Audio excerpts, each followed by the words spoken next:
আপনারা যে ফেসবুকে কপিরাইটগুলো ভিডিওগুলো ছাড়েন সেগুলো ডিলিট করবেন কিভাবে এই ভিডিওতে সব আমি জানিয়ে দিচ্ছি। সর্বপ্রথম আপনারা ফেসবুক নামে অপশনে ক্লিক করবেন। করার পরে আপনার প্রোফাইলে ক্লিক করবেন, প্রোফাইল অপশনে ক্লিক করবেন।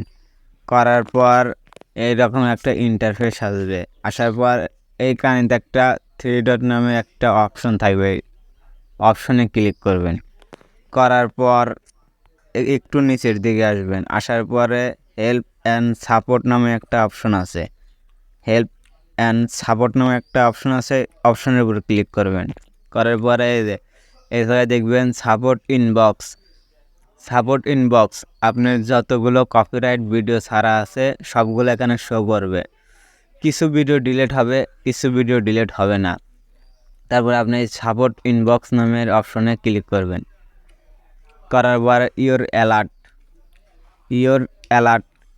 ইওর অ্যালার্ট অপশনে ক্লিক করবেন। করার পরে দেখেন আমার কপিরাইট 2টা আছে, কিন্তু এগুলো ডিলিট হচ্ছে না। বললাম তো কিছু ডিলিট হবে, কিছু ডিলিট হবে না।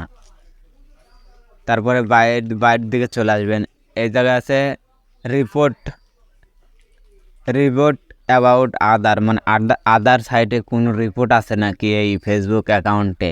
তো আমি এখন রিপোর্ট অ্যাবাউট আদার্স এই জায়গায় ক্লিক করলাম। করার পরে দেখেন এই জায়গায় নো রিপোর্ট, মানে আদার সাইটে কোনো রিপোর্ট আমার নেই।